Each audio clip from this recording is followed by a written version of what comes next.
আপনার মোবাইলে গার্লফ্রেন্ডের কল আসে, রাতের 2টা 3টা হলেও আপনি দৌড়ে যান গার্লফ্রেন্ডকে দেখার জন্য। কল পাওয়ার সাথে সাথে আপনি সেখানে রাত বিরাত মানেন না, প্রিয়তমা কল দিয়েছে আপনাকে দৌড়াতে হবে, আপনি দৌড়াচ্ছেন। কিন্তু ওই কদমগুলোর পেছনে কোনো ফায়দা আপনার জন্য না এসেছে, না আগামীতে আসবে। কিন্তু একটা কল আপনাকে আমাকে দেওয়া হচ্ছে ওই মসজিদের মিনার থেকে, হাইয়া আলাস সালাহ, আয়না ইবাদতের দিকে, হাইয়া আলাল ফালাহ, আয়না কল্যাণের দিকে। ওই কলটা রিসিভ করে যদি যুবক মসজিদের পানে ঘর থেকে একটা কদম জমিনে যদি ফেলতে পারে, ওই প্রত্যেকটা কদমের বিনিময়ে আমার আল্লাহ নেকি দান করতেছেন। সুবহান। আজকে অনেক যুবক তো ডিপ্রেশনে ভুগছে। ডিপ্রেশন বুঝেন তো, চিন্তা। কেন? বলে কপাল খারাপ। কেন কপাল খারাপ? বলে এমন এক বাপের ঘরে জন্ম নিলাম, সেখানে তো কিছুই পাইলাম না। অমুক বাপের ছেলেকে দেখলাম R15 বাইক তার পার্কিং এ আছে। অমুক বাপের ছেলেকে দেখলাম ইয়ামাহা FZ ভার্সন 2 তার পার্কিং এ আছে। অমুক বাপের ছেলেকে দেখলাম নামি দামি ব্র্যান্ডের গাড়ি, মার্সিডিজ, টয়োটা, নিশান কোম্পানির গাড়ি তার ওই গ্যারেজের মধ্যে আছে, পার্কিং এর মধ্যে আছে। BMW আছে, রোলস রয়েলস আছে ওই পার্কিং এর মধ্যে। তার মতো সুখী পৃথিবীর বুকে আর কেউ নাই। অনেক যুবক সোশ্যাল মিডিয়া দেখে দেখে চিন্তা করে, সেলিব্রিটির জীবন দেখে দেখে চিন্তা করে, এদের মতো সুখী পৃথিবীর বুকে আর কেউ নাই। কারণ তারা সেলিব্রিটি, তারা নায়ক নায়িকা, তারা ফুটবলার, তারা ক্রিকেটার। তাদের মতো সেলিব্রিটির এত সুখীময় জীবন হয়তো আর কিছুই নাই, আর কিছুই নাই। এবার আমি তোমাকে বলি যুবক, তুমি আশ্চর্য হবে এই জায়গায়। এবার আমি তোমাকে বলি, পৃথিবীর বুকে যদি টাকায় সব সুখ যদি এনে দিতে পারতো, পৃথিবীর বুকে গাড়ি বাড়ি যদি সব সুখ এনে দিতে পারতো, পৃথিবীর বুকে পরিচিতি যদি সমস্ত সুখ এনে দিতে পারতো, সেলিব্রিটি হওয়ার কারণে, ভাইরাল হওয়ার কারণে যদি সুখ আসতো, তাহলে এই বাংলার জমিনে কোন সেলিব্রিটি নিজের টাকা দিয়ে রশি কিনে নিজের গলার মধ্যে ফাঁস লাগিয়ে আত্মহত্যা করতো না। হ্যাঁ, সুখ যদি এখানে হতো, কোন সেলিব্রিটি নিজের টাকা দিয়ে বন্দুক কিনে গুলি করে নিজের মাথার খুলি উড়াইতো না। তো সুখ কোথায় আছে? তুমি যে কপালের দোষ আজকে দিচ্ছ আমার কপালটা খারাপ, আমি বলি না না, কপালটা কোনোদিন খারাপ হতে পারে না। তুমি কপাল থাপড়াচ্ছ, চাপড়াচ্ছ, কপাল খারাপ। আমি বলি কপাল খারাপ না। তুমি বলো কপাল খারাপ, আমি বলি কপাল খারাপ না।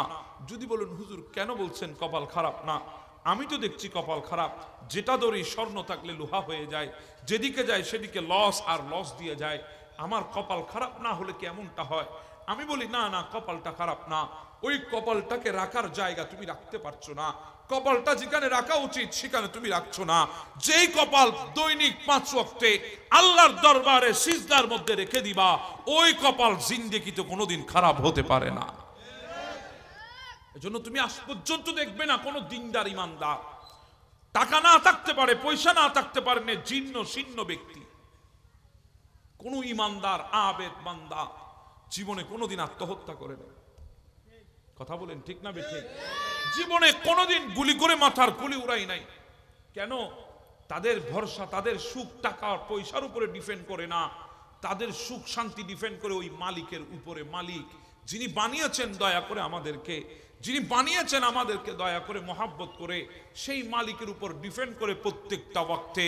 এই জন্যে আমার বাবারা, এই জন্যে ওই বান্দাটা সবচেয়ে বেশি সুকুনের সহিত, ভাত না থাকলেও, খাবার না থাকলেও, কাপড় না থাকলেও, টাকা পয়সা না থাকলেও, তার মতো শান্তি সুকুন পৃথিবীর মধ্যে আর কেউ নাই। কারণ তার প্রত্যেকটা কদমের তাওয়াক্কুল হচ্ছে ওই আল্লাহর উপরে। হ্যাঁ, আল্লাহ আমাদেরকে বড় মায়া করে বানিয়েছেন, মায়া আল্লাহ করেছেন। আপনি অস্বীকার করতে পারবেন না। আল্লাহ আমাদেরকে একা ছেড়ে দেয় নাই। আপনি নিজেকে একা মনে করছেন ডিপ্রেশনে পড়ে। না না, আল্লাহ আমাদেরকে একা ছাড়েন নাই। আল্লাহ আমাদেরকে একা ছাড়ে নাই। যদি একা ছাড়তো তাহলে এই ডাক কোনোদিন আল্লাহ দিতেন না, ইয়া আইয়ুহাল ইনসানু মা গাররাকা বিরব্বিকাল কারীম। এই ডাক কোনোদিন আল্লাহ আমাদেরকে দিতেন না। যদি একা ছাড়তো আল্লাহ কোনোদিনও বলতো না, হে মানুষ, কিসে তোমাকে তোমার মহান প্রতিপালক সম্বন্ধে তোমাকে বিভ্রান্তি করলো, এই কথা কোনোদিনও বলতেন না। এত সুন্দর মধুর ডাক, ইয়া আইয়ুহাল ইনসানু মা গাররাকা বিরব্বিকাল কারীম, এত সুন্দর ডাক কোনোদিন আল্লাহ আমাদেরকে দিতেন না। কথা বলেন ঠিক না? আল্লাহ আমাদেরকে একা ছাড়ে না, একা ছাড়ে না। আপনি নিজেকে একা মনে করতে পারেন, কিন্তু আল্লাহ আমাদেরকে একা ছাড়ে না। দুনিয়ার বুকে এক বান্দা ছিল, নাম ছিল কিফিল। এমন বান্দা এক রাতে গুনাহ করার জন্য 1000 টাকা উড়াইতো। হ্যাঁ, আমরাও তো এখন টাকা দিয়ে গুনাহ করি, টাকা দিয়ে। কথা বলেন ঠিক না? কিসে গুনাহ করি? টাকা টাকা টাকা উড়াই গুনাহ করি, টাকা উড়িয়ে উড়িয়ে গুনাহ করি। আজকে এমন কোনো গ্রাম নাই, এমন কোনো গঞ্জ নাই, এমন কোনো ইউনিয়ন নাই, এমন কোনো ওয়ার্ড নাই, এমন কোনো পৌরসভা নাই, এমন কোনো উপজেলা জেলা নাই, এমন কোনো শহর নাই, নগর নাই, এমন কোনো বাসা নাই, বাড়ি নাই, ঘর নাই যে ঘরের মধ্যে আজকে ওয়াইফাই নাই। সব জায়গায় আজকে ওয়াইফাই আছে। এখন আমি যদি জিজ্ঞাসা করি ওয়াইফাইটা কেন, আপনারা তো বলবেন, দিব্যি চিল্লায় বলবেন, বলে হুজুর আনলিমিটেড ইন্টারনেট ব্যবহার করার জন্য। কথা বলেন ঠিক না? আমি বলি না, আনলিমিটেড ইন্টারনেট ব্যবহার হচ্ছে না, আনলিমিটেড গুনাহ হচ্ছে। গুনাহ ব্যবহার তো ভালো কাজেও করা যায়, তুমি তো ভালো কাজে করবা না, তুমি তো গুনাহের কাজে ব্যবহার করছো। টাকা দিয়ে নেট কিনে কিনে তুমি গুনাহ করছো। কথা বলেন ঠিক না? টাকা দিয়ে গুনাহ করছো। ওই বান্দা কিফিল, সেও টাকা দিয়ে গুনাহ করত, এক রাতে হাজার হাজার দিরহাম উড়াতো। আল্লাহ তাকে সম্পদ দিয়েছেন, তার সম্পদের পাহাড় এত বিশাল ছিল, অনেক সময় দুনিয়ার পাহাড়ও তার সম্পদের পাহাড়ের নিচে ছোট মনে হতো। সেই কিফিল এক রাতে এক একটা রমণী যদি তার বিছানায় না আসে, সে রাত কাটাতে পারে না। প্রত্যেকটা দিন এক একটা রমণী তার বিছানায় আসতে হয়। একদিন সে এক মেয়েকে নিয়ে এসেছে, রমণীকে বিছানায় এনে রমণীকে বলছে, তুমি এখানে অপেক্ষা করো, আমি একটু রেডি সেডি হয়ে আসি। গেল, সে রেডি সেডি হয়ে আসলো। এসে দেখে মেয়েটা চোখের পানি ফেলে ফেলে কাঁদছে। কিফিল বলে, কিরে মেয়ে, আমি তো তোমাকে জোর করে এখানে আনি নাই, আমি তো তোমার উপরে বাধ্য করে তোমাকে আমার বিছানা পর্যন্ত আনি নাই, আমি তোমাকে রাস্তা থেকে তুলে আনি নাই, তুমি নিজের ইচ্ছায় এসেছো, আমি তোমাকে টাকার বিনিময়ে এনেছি, তো তুমি কাঁদো কেন? মেয়েটা বলে, কিফিল এজন্য কাঁদছি না, কিফিল আমি কোনো বাজারি মেয়ে না, আমি কোনো পতিতালয়ের পতিতা না, আমি কোনো খারাপ মেয়ে না রে কিফিল। আজকে মুকাদ্দর আমাকে তোমার বিছানা পর্যন্ত নিয়ে এসেছে, তকদির আমাকে বাধ্য করেছে তোমার বিছানা পর্যন্ত আসতে, সেজন্য আমি তোমার বিছানা পর্যন্ত চলে এসেছি। কিফিল আমি জীবনে কোনোদিন গুনার মধ্যে লিপ্ত হই নাই, আজকে মুকাদ্দর আমাকে এমন জায়গায় এনে ফেলেছে, আজকে গুনার মধ্যে লিপ্ত হতে হচ্ছে। তবে কিফিল আমি কাঁদছি কেন জানো? বলে, কিসের জন্যে? বলে, কাঁদছি যেই মালিকটা এত সুন্দর করে আমাকে বানিয়েছে, যেই মালিকটা এত দয়া আমাকে দেখিয়েছে, আজকে আমি সেই মালিকের সাথে নাফরমানি করতে যাচ্ছি, গুনাহ করতে যাচ্ছি, এই চেহারাটা কিয়ামতের ময়দানে কিভাবে দেখাবো? এই কথাটা কিফিলের কলিজার মধ্যে হয়তো তীরও এমন আঘাত আনতে পারতো না, এই কথাটা কিফিলের কলিজায় যতটুকু আঘাত করেছে, কিফিল চিৎকার দিয়ে বলে, বোন আমি তোমাকে স্পর্শ করব না, হাত দিয়ে ছুঁয়েও দেখবো না, তোমাকে এখন আমি ধরি নাই, কিন্তু এরপরেও তোমার ভেতরে আল্লাহর ভয়ে, তোমার ভেতরে আল্লাহর ভর এত বেশি, তুমি আল্লাহর ভয়ে চোখের পানি ছেড়ে দিয়েছো। ও আল্লাহর বান্দিনী বোন, আমি কিফিলের কি অবস্থা হবে? আমি তো বড় গুনাহগার, আমি তো বড় বদকার, আমি তো বড় জিয়াকার, আমার অবস্থা কি হবে? আমি কিভাবে মালিকের দরবারে দাঁড়াবো? এই কথা বলে চিৎকার দিয়ে কিফিল জমিনের মধ্যে পড়ে গেছে। কিছুক্ষণ পরে হুঁশ আসলো, ওই মেয়েটিকে বলে, নাও দিরহামের থলেটা নিয়ে চলে যাও, টাকার থলেটা নাও, তোমার টাকার দরকার, নাও নিয়ে চলে যাও, আমি তোমাকে হাত দিয়ে ধরা তো দূরের কথা, আঙ্গুলের ছোঁয়াও তোমার শরীরে লাগাবো না, যাও তুমি চলে যাও। কিন্তু বোন আমি জানি আমি এমন এক গুনাহগার, আমার আশেপাশের মানুষগুলো আমি মারা গেলেও আমাকে কোনোদিন কবর দিতেও আসবে না, কবর দেওয়া তো দূরের কথা, হাতে লাঠি নিয়ে ধাক্কাতে ধাক্কাতে আমার লাশটাকেও মাটির ভেতরে ফেলবে না, গর্তের মধ্যে ফেলবে না, মানুষ আমাকে এত ঘৃণা করে। বোন আজকে তোমার কাছে একটা কথা বলি রে বোন, তোমার কাছে একটা কথা বলি, তুমি যখন মালিকের দরবারে হাতটা তুলে দিয়ে চোখের পানি ফেলে দিবা, ওই সময় মালিককে একটু করে বলে দিও, আমি কিফিল তওবা করেছি গুনাহ থেকে, আমি কিফিল তওবা করেছি আল্লাহর দরবারে। একটু করে তোমার চোখের পানির সাথে বলে দিবা, জানি আমার আল্লাহ আমার কথা শুনবে না, কারণ আমি পাপিষ্ঠ বড়, আমার আল্লাহ আমার কথা শুনবে না, আমি গুনাহগার বড়। তুমি যখন চোখের পানি ফেলে কাঁদবা, তখন তোমার ওই চোখের পানির সাথে আমি কিফিলের কথাটা একটু করে বলে দিবা। এই কথা বলে মেয়েটা চলে গেছে। দিন শেষ হওয়ার আগে, রাত শেষ হওয়ার আগে কিফিল ওই রাতে দুনিয়া থেকে বিদায় হয়ে গেছে, মারা গেছে। ঘরের ভেতর থেকে দুর্গন্ধ বের হয়েছে, মানুষ দেখার জন্য যাচ্ছে ঘরের ভিতরে কি হলো, দেখতেছে ওই কিফিলের ঘরের দরজার মধ্যে লেখা উঠেছে, কদ গফরাল্লাহু লিকিফলিন, আল্লাহ কিফিলকে ক্ষমা করে দিয়েছেন। সুবহানাল্লাহ। আল্লাহ বড় মোহাব্বত করে বানিয়েছেন, বড় দয়া করে বানিয়েছেন। আমাদের কোনো অস্তিত্ব ছিল না, মা কুনতা বিষয়ে, আমরা কিছুই ছিলাম না, কোনো অস্তিত্ব ছিল না। হাল আতা আলাল ইনসানি হিনুম মিনাদ দাহর লাম ইয়াকুন শাইয়াম মাযকুরা। মহাকালের মধ্যে এমন একটা সময় অতিবাহিত হয়েছে, মানুষ পরিচয় দেওয়ার মতো তাদের যোগ্যতাও ছিল না। আমরা কিছুই ছিলাম না রে বাবা। কুনতু মা মাহিনা, নাপাক পানির কতরা ছিলাম, নাপাক পানির কতরা। সালবি কাওয়াইব ওয়া উম্মিক, আল্লাহ আমাদেরকে বাবার পৃষ্ঠের মধ্যে রেখেছে, মায়ের সিনার মধ্যে রেখেছে। আমরা বাবার পৃষ্ঠে ছিলাম, মায়ের সিনা ছিলাম। বাবার পৃষ্ঠ থেকে আল্লাহ আমাদেরকে শুক্রাণু বানিয়েছে, মায়ের সিনা থেকে আল্লাহ আমাদেরকে ডিম্বাণু বানিয়েছে। মা বাবার মিলনে আল্লাহ আমাদেরকে মায়ের পেটে এনেছে। জামাআতু ফি বাতনি উম্মিক, মায়ের পেটের মধ্যে নাপাক পানির কতরাকে আল্লাহ একত্রিত করেছেন, একত্রিত। এরপরে আল্লাহ গাসাইতু ফিল গিশা, আল্লাহ আমাদেরকে আবদ্ধ করেছেন পর্দার মধ্যে। কাপড়ের তৈরি পর্দা না, বিভিন্ন মেটেরিয়াল দিয়ে তৈরি পর্দা না, এমন এক পর্দার মধ্যে আল্লাহ আমাদেরকে আবদ্ধ করেছেন। কুদরত সেখানে রে বাবা, আজকে তো বুঝি না আল্লাহ কত দয়া করে আমাদেরকে বানিয়েছেন। কুদরত সেখানে, মহাব্বত সেখানে। ছোট্ট ছেলে মাথার উপরে যদি কয়েক মগ পানি যদি আপনি ঢেলে দেন, দেখবেন ওই পানিগুলা তার নিঃশ্বাস আটকে দেয়। ওই সন্তানটা চোখ মুখ উল্টায় ফেলে, মা সাথে সাথে হাত দিয়ে তার চোখ মুখকে পরিষ্কার করে দেয়, যাতে নিঃশ্বাসটা সে নিতে পারে, নিঃশ্বাসটা তার যাতে স্বাভাবিক হয়। এই জন্য মা তার মুখের পানিগুলা মসে করে দেয়, মুখের পানিগুলা ঝরিয়ে দেয়। কিন্তু বাবা আল্লাহর কুদরত সেখানে। গাসাইতু ফিল গিশা, আল্লাহ আমাদেরকে পর্দার মধ্যে আবদ্ধ করেছে, মায়ের গর্ভের মধ্যে। কিসের পর্দা? পানির বিন্দু বানিয়ে, পানির পর্দা বানিয়ে আল্লাহ আমাদেরকে পানির ভিতরে রেখে দিয়েছেন। পানির ভেতরে আল্লাহ আমাদেরকে রেখেছেন, পানির ভেতরে পানির বিন্দু বানিয়ে পানির ভেতরে আল্লাহ আমাদেরকে রেখেছে। দুনিয়ায় এসে পানি পড়েছে, নিঃশ্বাস নিতে পারি না, কিন্তু আল্লাহ আমাদেরকে পানির বিন্দুর মধ্যে রেখেছেন। শুধু তাই না, ফি সালাসিন জুলুমাত, আল্লাহ 3 অন্ধকারের মধ্যে আমাদেরকে রেখেছে। এরপরে সুম্মা রাব্বাইতুক, আল্লাহ আমাদেরকে প্রসেসিং করেছে সেখান থেকে।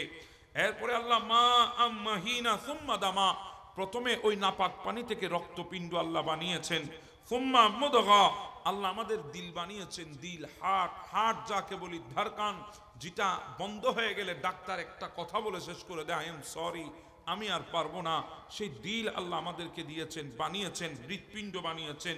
সুম্মা ইজামা, এরপরে আল্লাহ আমাদের হাড্ডি বানিয়েছেন, হাড্ডি। এই হাড্ডি আর গোশতগুলোকে প্যাকেট করেছেন। ফাকাসাউতু ইজামা লাহমা, চামড়ার কভার দিয়ে আল্লাহ আমাদেরকে প্যাকেটিং করেছেন, প্যাকেটিং, সুবহানাল্লাহ, চামড়ার কভার দিয়ে প্যাকেটিং করেছে। এখন ওই কথার মধ্যে চলে আসি, যেই কথার মধ্যে চিন্তাশীলের চিন্তা আটকাই গেছে, যে কথার মধ্যে বৈজ্ঞানিকের বিজ্ঞান থমকে গেছে, যেই কথার মধ্যে অনেক গবেষকের গবেষণা থেমে গেছে, স্টপ হয়ে গেছে।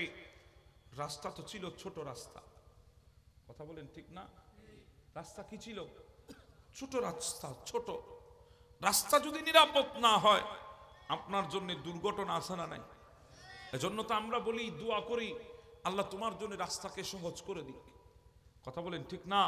ফি আমানিল্লাহ, আল্লাহর আমানতে ছেড়েছি তোমাকে, আল্লাহ তোমার জন্য রাস্তাকে সহজ করে দিক, আল্লাহ তোমার জন্য রাস্তাকে নিরাপদ করে দিক। এবার যদি বলি দুনিয়ায় আসলাম, রাস্তা ছিল অনিরাপদ, কারণ আমাদের শরীরের আঙ্গে রাস্তা ছিল ছোট। কথা বুঝতেছেন? আল্লাহর কুদরত তো এই জায়গায়, গোটা বিজ্ঞান থেমে গেছে, গোটা চিন্তাশীলের চিন্তা থেমে গেছে, গবেষকের গবেষণা থমকে গেছে। এই জায়গায় 3 কেজির একটা বাচ্চা, 3 কেজি 500 গ্রামের একটা বাচ্চা, 4 কেজির একটা বাচ্চা আসলো তো দুনিয়ার বুকে ছোট্ট রাস্তা দিয়ে। কিভাবে আসলো? কিভাবে এসেছে? রাস্তা তো ছোট, অনিরাপদ। সেজন্য ওই রাস্তা দিয়ে আসার সময় অনেকে মৃত্যুবরণ পর্যন্ত করে। কথা বলেন ঠিক না বেঠিক? রাস্তা তো অনিরাপদ, আসলাম তো কিভাবে আসলাম? আল্লাহ বলে, বান্দা আমি দয়া করেছি, তুমি আসতে পেরেছো। আম্মা সাবিলা ইয়াসির, ওই মায়ের গর্ভের মধ্যে একজন ফেরেশতা নিযুক্ত করেছি। ওই ফেরেশতাকে বলে দিয়েছি, ও ফেরেশতা, আমার বান্দা যখন 1 মাস হবে গর্ভের বয়স, রাস্তাকে একটু প্রশস্ত করো। যখন আমার বান্দার বয়স গর্ভের 2 মাস হবে, রাস্তা আরেকটু প্রশস্ত করো। গর্ভের বয়স আমার বান্দার যখন 3 মাস হবে, রাস্তা আরেকটু প্রশস্ত করো। গর্ভের বয়স আমার বান্দার যখন 4 মাস হবে, রাস্তা আরেকটু প্রশস্ত করো। গর্ভের বয়স আমার বান্দার যখন 5 মাস হবে, রাস্তা আরেকটু প্রশস্ত করো। গর্ভের বয়স আমার বান্দার যখন 6 মাস হবে, রাস্তা আরেকটু প্রশস্ত করো। গর্ভের বয়স আমার বান্দার যখন 7 মাস হবে, রাস্তা আরেকটু প্রশস্ত করো। গর্ভের বয়স আমার বান্দার যখন 8 মাস হবে, রাস্তা আরেকটু প্রশস্ত করো। গর্ভের বয়স আমার বান্দার যখন 9 মাস হবে, এবার আমার বান্দাকে দুনিয়ায় যাওয়ার জন্য রাস্তা করে দাও। আম্মা সাবিলা ইয়াসির, রাস্তাকে বড় করে দাও যাতে আমার বান্দা সহি সালামত নিরাপদে দুনিয়ায় চলে যেতে পারে। যদি আল্লাহর কুদরত না হতো, যদি আল্লাহর দয়া না হতো, এই ছোট রাস্তা দিয়ে আমরা কোনোদিনও দুনিয়ায় আসতে পারতাম না। কথা বলেন ঠিক না বেঠিক? দয়া কার ছিল? জি বলেন না, দয়া কার ছিল? হ্যাঁ, দুনিয়ায় আমরা এসেছি, আগমন আমাদের দুনিয়ায় হয়েছে। আসলাম দুনিয়ার বুকে, মুখে দাঁত ছিল, চিবানোর জন্যে দাঁত ছিল না। আমাদের ভেতরে জিহ্বা ছিল, মুখের ভেতরে বাক শক্তি ছিল না, বলার শক্তি ছিল না। আমাদের চোখ ছিল কিন্তু দৃষ্টি দেওয়ার মতো শক্তি ছিল না। আমাদের কান ছিল, শ্রবণ করার মতো শক্তি ছিল না। হ্যাঁ, আমাদের দিমাগ ছিল, ওই দিমাগের মধ্যে চিন্তা করার শক্তি ছিল না। আমাদের দিল ছিল, দিলে রাখার মতো জানতাম না। হাত ছিল, ধরার মতো শক্তি ছিল না। পা ছিল, চলার মতো শক্তি ছিল না। নিরুপায় ছিলাম, নিরুপায়। আল্লাহ সমস্ত উপায় দিয়ে, সক্ষমতা দিয়ে আল্লাহ আপনাকে আমাকে ওই নিরুপায় থেকে উপায় দান করেছেন। অসহায় থেকে সহায় হয়েছেন, দুর্বল থেকে সবল করেছেন। আল্লাহ এত নিয়ামত দিয়ে আমাদেরকে পরিপূর্ণ করেছেন। কুনতু সগীরা, দুনিয়ায় যখন এসেছিলাম বড় ছোট ছিলা। কুনতা যায়ীফা, বড়ই দুর্বল ছিলা। কুনতা জাহিলা, বড়ই মূর্খ ছিলা, অজ্ঞ ছিলা, কিছুই জানতে না। আল্লাহ ওখান থেকে আমাদেরকে একটা পারফেক্ট বয়সে নিয়ে এসেছেন। শাবাবাকা কাবালা হারামি, ওই জীবনটা হলো যৌবন, ওই সময়টা হলো যৌবন, ওই হায়াতটা হলো জোয়ানকি। সেই জোয়ানকে আল্লাহ আমাদেরকে দান করেছেন। শাবাবাকা কাবালা হারামি, এবার বার্ধক্য আসার আগে ওই যৌবনটাকে মূল্যায়ন করতে শিখো। বার্ধক্য আসার আগে যৌবনকে মূল্যায়ন করতে শিখো। যদি বার্ধক্য আসার আগে যৌবনকে যদি মূল্যায়ন করতে না শিখেন, তাহলে তো দুনিয়া বরবাদ, আখিরাত বরবাদ। কারণ কিয়ামতের ময়দানে আল্লাহ প্রশ্ন করবে না আপনার শৈশবটা কিভাবে কাটিয়েছেন। উলামা বসে আছেন, জিজ্ঞাসা করে নেন। প্রশ্ন হবে না আপনার বার্ধক্যটা কিভাবে কাটিয়েছেন, প্রশ্ন হবে একটি জায়গায়, তোমার যৌবনটা কোথায় কাটিয়েছ, যৌবন কোথায় কাটিয়েছ। আজকে তো আমরা যৌবন মানে মনে করি R15 বাইক নিয়ে বন্ধুদেরকে নিয়ে বিভিন্ন জায়গায় গিয়ে চিল করতে হবে, চিল। আমরা যৌবন মানে মনে করি ইয়ামাহা জেড ভার্সন 2 আমার থাকতে হবে। আমরা যৌবন মানে মনে করি আমার কাছে আইফোন 16 প্রো ম্যাক্স থাকতে হবে। আমি যৌবন মানে মনে করি স্যামসাং গ্যালাক্সি আলট্রা 24 আমার থাকতে হবে। আমি যৌবন মানে মনে করি কয়েকটা গার্লফ্রেন্ড আমার বানাইতে হবে। কথা তো আমি বলে দিচ্ছি অনেকগুলা, হয়তো আপনাদের মাথার উপরে যায় না, কানের উপরে যায়, আমি জানি না। সেজন্য বলেছিলাম দিল দিয়ে শোনার চেষ্টা করেন। দিল দিয়ে শুনেন, কান দিয়ে অনেক শুনেছেন, এক কান দিয়ে শুনেছেন, আরেক কান দিয়ে বের করেছেন। কথাগুলা যদি দিলে বসাইতে পারেন, তাহলে পরিবর্তন আমাদের জন্য অবশ্যই অবশ্যই আসবে। কথা কি আমি বুঝাতে পারছি আপনাদেরকে? অসুবিধা হচ্ছে আপনাদের? মুরব্বীরা রাগ করবেন না, 2024-এ কথা বলছি। 2024-এ কি হচ্ছে আপনি জানেন না, আমি জানি না। কারণ এই জমানায় আমরা আছি। আজকে যে ছেলেটা মায়ের গর্ভ থেকে দুনিয়ায় এসেছে, সেও আমার থেকে আপনার তাই তো দুনিয়া আরো বেশি বুঝে। কথা বলেন ঠিক না? আপনার আর আমার চাইতে দুনিয়া আরো বেশি বুঝে। আপনার স্মার্টফোন দিলে আপনি তো এখনো ভালো করে চিপতেও জানেন না, ধরতেও জানেন না। কিন্তু আজকালকার ছেলে ফ্রি ফায়ার আর পাবজি ছাড়া কিছুই খেলে না। কথা বলেন না বাবা, ঠিক না বেঠিক? আপনি আর আমি ভালো করে চালাইতে জানি না, কিন্তু আজকে ছোট ছোট ছেলে ওই মোবাইলের ভেতরে মুটু পাটলু ছাড়া আর কিছুই দেখে না। কথা বলেন ঠিক না? আপনারা তো ভালো করে ধরতে জানেন না। সে জানে কোথায় গেলে কি হয়, কি করলে কি হয়, সব সে জানে। 2024 প্রযুক্তি এত ডেভেলপ করেছে, আমাদের জানা নাই, আমরা বুঝিও না। এত ডেভেলপ আজকে দুনিয়া হয়েছে। ছোট্ট ছোট্ট ছেলে সামাজিক যে সমস্ত সোশ্যাল মিডিয়া বের হয়েছে, তার মধ্যে একটার নাম শুনলাম নাকি টিকটক। হ্যাঁ ভাই, ছোট ছোট ছেলে, হ্যাঁ বাবা, ছোট ছোট ছেলে সেখানে গিয়ে টিকটক করে। নাবালেক ছেলে, তার চুলের কাটিং দেখলে আপনি অবাক হবেন, অবাক। তার চুলের অবস্থা দেখলে আপনি অবাক হবেন। এমন দুর্ঘটনা তার মাথার উপর ঘটেছে কেউ বলতে পারে না। হাসতেছেন আপনারা, আমি হাসির কথা বিন্দু পরিমাণ বলি নাই। সমাজ কদ্দুর আজকে অধপতন হয়েছে একটু সেটা বোঝাতে চাচ্ছি আপনাদেরকে। একটা সময় ছিল যুবকরা মাথার চুল পর্যন্ত লম্বা রাখতে পর্যন্ত ভয় করত, মুরব্বীদের ভয়, মুরব্বীদের। আজকে ফ্যামিলির ভয় যুবকের অন্তরে ছুঁই না। কিভাবে ছুঁইবে? আমরাই তো বলে দিয়েছি জোয়ান কি বয়সে একটু একটু এরকম করে, না করলে কি আর জোয়ান হইছে?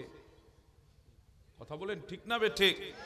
বাবা বলে অসুবিধা নাই, সন্তান আমার জোয়ান কি বয়সে তার চাইতে আমি আরো বেশি করেছি, সে তো কিছুই করে নাই। এটা আপনি বলে ছেলেকে উৎসাহ দিয়েছেন গুনাহের জন্য, উৎসাহ যার জবাব আল্লাহর কাঠগড়ায় আপনাকে একদিন দিতে হবে। কথা আমি বুঝাতে পারছি আপনাদেরকে? জোয়ান কি মানি চুলের ফ্যাশনের নাম দিয়ে বিভিন্ন সেলিব্রিটির চুলের কাটিং নামিয়ে তুমি চুলের কাটিং রেখে দুনিয়ার বুকে বাহাদুরি করবা, এটার নাম যৌবন নয়, এটার নাম জোয়ান কি নয়। তুমি এখনো বুঝো নাই, তুমি এখনো বুঝো নাই। যদি বুঝতা তোমার পাওয়ার কদ্দুর, তুমি যদি জানতা তোমার এই জোয়ানকির পাওয়ার কদ্দুর, তুমি যদি বুঝতা, তাহলে আজকে আমাকে বলতে হতো না, তুমি এর আগে বুঝে যেতা। বড় আফসোস করে আমি বলছি কথাগুলো। আমাদের যৌবনের পাওয়ার কদ্দুর জানেন? আজকে জমিন কাঁপিয়ে আমরা মনে করি মাঠ কাঁপানো ব্যক্তি, জমিন কাঁপাতে পারলে আমরা মনে করি সবচেয়ে বড় বাহাদুর, আমাদের বাহুবলে মাঠ কাঁপালে আমরা মনে করি অনেক বড় বাহাদুর। না রে ভাই না, আল্লাহ তো যৌবনটা দিয়েছেন এই মাটিটা কাঁপানোর জন্য নয়, আল্লাহ যৌবনটা দিয়েছেন জমিন কাঁপানোর জন্য নয়। আল্লাহ তোমার ভেতরে যৌবন দিয়েছে, তুমি এই যৌবনের শক্তি নিয়ে যখন আল্লাহর দরবারে সিজদায় পড়ে যাবে, তোমার সিজদার পাওয়ারে জমিন নয় আল্লাহর আরশ পর্যন্ত কাঁপে। তোমাকে যৌবন দিয়েছে আরশ কাঁপানোর জন্য, আর তুমি জমিন কাঁপিয়ে নিজেকে অনেক বাহাদুর মনে করছো। আমি কিভাবে বুঝাই আপনাদেরকে? হ্যাঁ, যদি মেশিন থাকতো আমার কাছে একটা, আমি কথাগুলো আপনাদের দিলে বসাই যেতাম। মেশিন তো নাই, কথাগুলো আপনাদের দিলে বসানোর জন্য দোয়া করে আল্লাহ একটা মেশিনের ব্যবস্থা করে দাও, তোমার বান্দার দিলের মধ্যে কথাগুলো বসাই যেতে পারি মতো। আজকে যুবক তো চিনে নাই তার যৌবনের শক্তি, যুবক জানে না তার যৌবনের শক্তি। জিবরিল আমিন চিৎকার করে বলেছে, চিৎকার করে, ওগো দুনিয়ার মানুষ, আসমান থেকে যতগুলো বৃষ্টির ফোঁটা দুনিয়ার বুকে পড়ে, আমি জিবরিল প্রত্যেকটা ফোঁটা গুনতে পারি, আমি জিবরিল প্রত্যেকটা ফোঁটা সম্পর্কে জানি, আমি জিবরিল বৃষ্টির প্রত্যেকটা ফোঁটার সংখ্যা গুনতে পারি। কিন্তু যাদের ভেতরে যৌবন আছে, ওই জোয়ান কি বয়সে যারা আল্লাহর ইবাদত শুরু করেছে, তাদের ইবাদতের নেকি আমি জিবরিল গুনতে পারি না, গুনতে পারি না। যুবকের যৌবনের ইবাদতের নেকি জিবরিল গুনতে পারে না। কিন্তু আপনি দেখেন গোটা বিশ্বের বুকে এমন কোনো তথ্য প্রযুক্তি এখন আবিষ্কার হয় নাই বৃষ্টির ফোঁটা গুনতে পারবে। এট এ টাইম গোটা পৃথিবীতে বৃষ্টি হচ্ছে, বৃষ্টির ফোঁটা গণা আমাদের পক্ষে আদৌ সম্ভব নয়। জিবরিল বলে সেই তাকত আল্লাহ আমাকে দিয়েছেন, যেহেতু আমি রুহুল আমিন, আমি ইমামুল মালাইকা, আল্লাহ আমাকে দিয়েছেন তাকত। বৃষ্টির ফোঁটা সম্পর্কে আমি জানি, বৃষ্টির ফোঁটা আমি গুনতে পারি, কিন্তু আমি ওই যৌবনের ইবাদতের নেকি গুনতে পারি না। অসুবিধা হচ্ছে আপনাদের? এগুলো কারা কথা বলতেছে বাইরে? আমি বলেছিলাম আগো, আমি হয়তো আপনাদের দিলের মতো করে শোনাইতে পারবো না।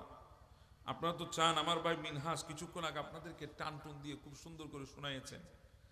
আমি তো সেভাবে শোনাইতে পারবো না, কারণ আমি কথা বলার জন্য এসেছি। আপনারা শোনাচ্ছে, এক একজনের কথা বলার স্টাইল এক এক ধরনের। আমি হয়তো এই ধরনের কথা বলি, তা আপনারা এইভাবে শোনার চেষ্টা করেন। কি আপনাদের অসুবিধা হচ্ছে? কথাগুলো কি বুঝতে সমস্যা হচ্ছে? আপনি তো এখনো চেনেন নাই আপনি নিজেকে। শাবাবাকা কাবাল হারামিক, বার্ধক্য আসার আগে যৌবনটাকে মূল্যায়ন করে। আমরা তো যৌবন মানে মনে করি বালিকা উচ্চ বিদ্যালয়ের সামনে গিয়ে আমাকে ঘন্টার পর ঘন্টা দাঁড়ায় থাকতে হবে দেখার জন্য, দেখার জন্য। কথা বলেন ঠিক না? মহিলা কলেজের সামনে গিয়ে দাঁড়ায় থাকতে হবে দেখার জন্য। যুবক, তোমার এই দুই চোখ দিয়ে তুমি দুনিয়া দেখছো, এই দুই চোখ দিয়ে তুমি অশ্লীলতা দেখছো, কিন্তু তুমি জানো না এই দুই চোখ আল্লাহ কত বড় নিয়ামত আমাদেরকে দান করেছেন। বড় আফসোস কোথায় জানেন?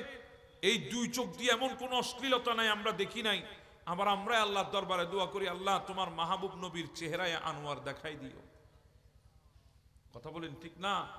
এত সহজ আমার নবীর চেহারায় আনোয়ার দেখা, এত সহজ। পৃথিবীর বুকে আমরা তো দুনিয়া দেখার জন্য চোখকে ব্যস্ত রেখেছি, কিন্তু পৃথিবীতে আমার আল্লাহর এমন এমন কিছু বান্দা আছে, আমার নবীর এমন এমন কিছু প্রেমিক আছে যারা এই দুই চোখ দিয়ে শুধু নবীকে দেখবে আর কিছুই দেখবে না, শুধু নবীকে দেখবে আর কিছু দেখবে না। হযরত আব্দুল্লাহ ইবনে যায়েদ ইবনে আব্দুর রাব্বি আলাইহি রাহমা, ইনি খেজুর গাছের উপর কাজ করছেন মদিনার জমিনে। হঠাৎ কে জানো এসে একটা চিৎকার দিয়ে বলল, আজকে দুনিয়াটা অন্ধকার হয়ে গেছে। কেন রে ভাই? বলে আজকে আল্লাহর পেয়ারা মাহবুব দুনিয়া থেকে বিদায় হয়ে গেছে, আল্লাহর পেয়ারা নবী দুনিয়া থেকে তশরিফ নিয়ে গেছে। আব্দুল্লাহ ইবনে যায়েদ ইবনে আব্দুর রাব্বি সহ্য করতে পারে নাই, ওই গাছের উপর থেকে নিচে পড়ে গেছে, সাথে সাথে হাতে ব্যথা পেয়েছে। হ্যাঁ, রাসূল করিমের বিদায় এত কষ্ট, এত হৃদয় বিদারক মদিনার মানুষের জন্য ছিল। গোটা দুনিয়ার সামা আসমানটা অন্ধকার হয়ে গিয়েছিল, গোটা দুনিয়ার আসমানটা অন্ধকারাচ্ছন্ন হয়ে গিয়েছিল আমার নবীর ইন্তেকালে। আমরা লৌহ মানব যাকে বলি, ফারুক আজমের মতো ব্যক্তি তলোয়ার বের করে নিয়েছিলেন, সহ্য করতে পারে নাই, তলোয়ার বের করেছেন। আমার সামনে আমার নবী দুনিয়া থেকে গিয়েছে, খবরদার কেউ বলবা না আমি সহ্য করতে পারবো না। যদি বলো আমার নবী দুনিয়া থেকে বিদায় হয়ে গেছে, আমি তার মাথা শরীর থেকে দ্বিখণ্ডিত করে দেব। খবরদার আমার সামনে কথা বলবো, আমি ওমর সহ্য করতে পারবো না। যিনি লৌহ মানব ছিল, লৌহ মানব, যিনি এমন ব্যক্তি ছিল যে ওমর ফারুক রাদিয়াল্লাহু তাআলা রাসূল করিমের প্রেমে নিজের বাবার মাথা পর্যন্ত শরীর থেকে আলাদা করে দিয়েছিলেন, সেই ফারুক আজম বলে আমি সহ্য করতে পারবো না, আমার নবী দুনিয়া থেকে বিদায় হয়েছে, এই কথা আমার সামনে কেউ বলবা না। হযরত উসমান যুন্নুরাইন 2 দিন পর্যন্ত বাকরুদ্ধ হয়ে গেছে, কথা পর্যন্ত জুবান দিয়ে আসে নাই, কথা কথা জুবান দিয়ে কোনো শব্দ বের হয় নাই, 2 দিন পর্যন্ত বাকরুদ্ধ হয়ে গেছে। হযরত মাওলা আলী শের হুদা কাররামাল্লাহু তাআলা ওয়াজহাহুল কারীম, ইনি তো সবচেয়ে বেশি তাকতবান ছিল, যাকে আসাদুল্লাহিল গালিব বলা হয়, যাকে শেরে খুদা মাওলা আলী বলা হয়। এক হাতে হায়বারের দুর্গের দরজা নিক্ষেপ করেছে, পরবর্তী 40 জন যেটাকে আলগাইতে পারে নাই, নিতে পারে নাই। এত বড় শক্তিশালী বান্দা ছিল মাওলা আলী শেরে খুদা, হাত পা ছেড়ে দিয়ে মাথা ছেড়ে দিয়েছে। আমার নবীর ইন্তেকাল সহ্য করতে পারে নাই, মনে হচ্ছে মাওলা আলীর মতো দুর্বল মানুষ পৃথিবীতে আর কেউ নাই। আমি সিদ্দিক আকবরের কথা আমি কিভাবে বলি আপনাদেরকে, ইনি তো এমন নবীর দিওয়ানা ছিলেন। সিদ্দিক আকবর মাত্র 39 জন ঈমান এনেছে, 39 জন মক্কার জমিনে। সাইয়েদনা সিদ্দিক আকবরকে আমার নবী বলেছেন, আবু বকর যাও ইসলামের দাওয়াত দেওয়া শুরু করো। আবু বকর খানায়ে কাবার সামনে দাঁড়িয়ে ইসলামের দাওয়াত দেওয়া শুরু করেছেন। যখন ইসলামের দাওয়াত দিচ্ছেন, হায়নার দরলে কুফারে আরব, মুশরিকিন আরব এমন ভাবে আক্রমণ করেছে সিদ্দিক আকবরের উপরে, এমন ভাবে হামলা চালিয়েছে সিদ্দিক আকবরের উপরে, শরীরকে রক্তাক্ত করে দিয়েছে। সিদ্দিক আকবর বেহুশ হয়ে পড়ে গেছে। অনেকক্ষণ পরে হুঁশ আসলো, সিদ্দিক আকবরকে ধরাধরি করে ঘরের মধ্যে নিয়ে গেল। মা হুঁশ আসার পরে বলে, বাবা 2 লুকমা ভাত তোমার মুখে তুলে দিতাম, তুমি কিছু খাও, সকাল থেকে কিছু খাও নাই। হাকিম বলে, সিদ্দিক আকবর আবু বকর কিছু তোমাকে দিতে চাচ্ছি ওষুধ, তুমি খেয়ে নিজেকে সুস্থ করো। আবু বকর মুখে দেয় নাই, বলে আমাকে ওষুধ দিয়ে কোনো লাভ নাই, আমাকে খাবার দিয়ে কোনো লাভ নাই, আমি ক্ষুধার্ত, এই খিদা খাবার দিয়ে মিটবে না, আমি অসুস্থ, এই শেফা ওষুধের মাধ্যমে মিটবে না, আমাকে দরবারে মুস্তাফায় নিয়ে যাও, আমার ক্ষুধাও নিবারণ হয়ে যাবে, আমার অসুস্থ শেফা হয়ে যাবে। সুবহানাল্লাহ। অসুবিধা হচ্ছে আপনাদের? মোবাইলগুলো একটু বন্ধ করুন।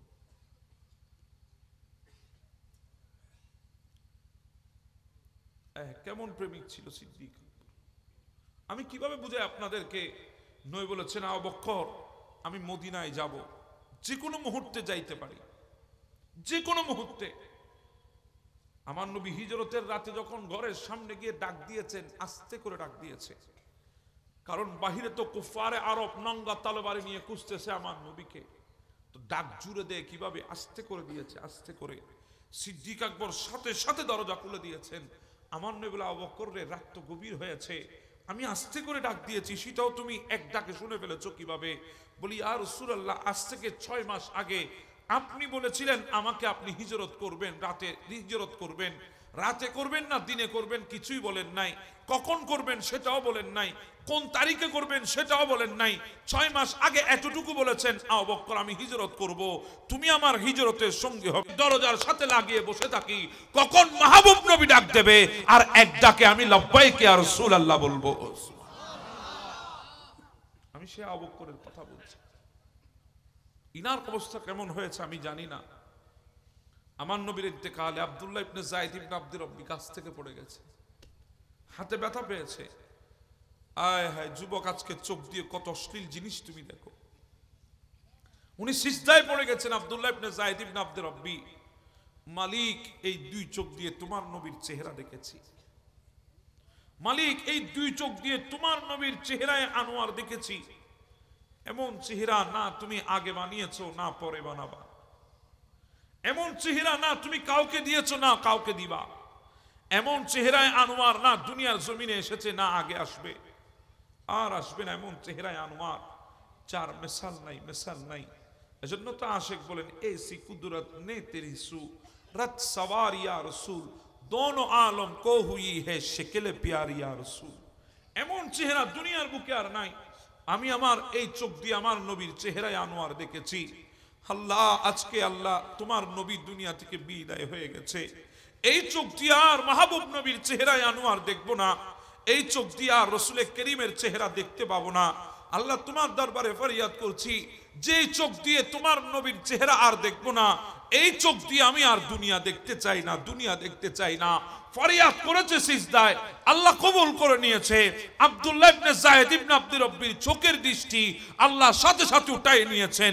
ইন্তেকালের আগ মুহূর্ত পর্যন্ত ইনি অন্ধ অবস্থায় ছিলেন, দৃষ্টি শক্তি হারিয়ে ফেলেছেন। সুবহানাল্লাহ। এই চোখ দিয়ে শুধু রাসূলুল্লাহকে দেখবে, আর কিছু দেখবে না।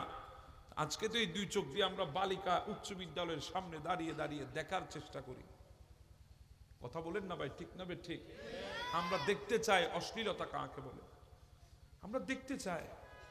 যৌবনটা এই জন্য আল্লাহ দেয় নাই, এই জন্য আল্লাহ আমাদেরকে যৌবন দেয় নাই।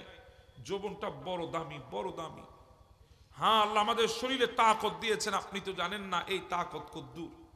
আপনি আজকে জমিনের মধ্যে কদম রেখে রেখে হাঁটছেন। আপনাকে তো হাজার জনে ফোন দিচ্ছে, আপনার বড় ভাই ফোন দে, আপনার বন্ধু বান্ধবে কল দে, আপনার মায়ে কল দে, বাপে কল দে, আপনার ভাইয়ে কল দে, বোনে কল দে। আপনি কলটা রিসিভ করে শুধু দৌড়াইতেছেন, যেদিকে কল আসে সেদিকে দৌড়াচ্ছেন, যেদিক থেকে কল দে তার সাথে দেখা করার জন্য যাচ্ছেন।